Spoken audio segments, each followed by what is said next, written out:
ભાઈ ઉદયબેન ઘર ક્યાં આવ્યું? હારું હાલ હું તને પછી ફોન કરું હો. એ હા હા શું કહો તમે ભાઈ? ઓલા ઉદયબેન ઘર ક્યાં આવ્યું? અહીંથી સીધા લેફ્ટ લઈ લેજો. પેલું મકાન નહીં ને બીજું મકાન ઉદયભાઈ. Okay okay. કેમ શું કામ છે તમારે? અરે એના માટે માંગુ લઈને આવ્યા હતા.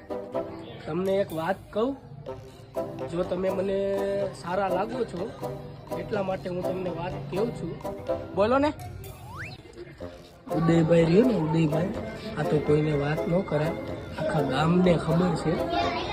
એક નંબરનો લુખ્ખો માણસ છે. એ લુખ્ખો હજી હમણાં જેનો ફોન ચાલુ હતો મારામાં, હમણાં મેં ફોન કાપ્યો ને, એ મારી વાટે બેઠો હતો. 5 રૂપિયાની જે બહાર ખાવાની આવે ને બહાર, એની વાટે બેઠો હતો. એક નંબરનો લુખ્ખો માણસ છે અને તમે એને દીકરી દેવાની વાત કરો છો. આ તો તમે મને સારા માણસ લાગો છો ને એટલા માટે કહું છું.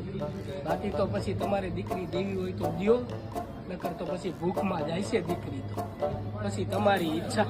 અરે અમારે થોડી કઈ ભૂખમાં દીકરી દે. ભાગો ભાગો અહીંથી થોડું કઈ દેવાય. મારું હજી બાકી છે ને હું એનું થોડો થવા દઉં. ભૂલી જાઓ.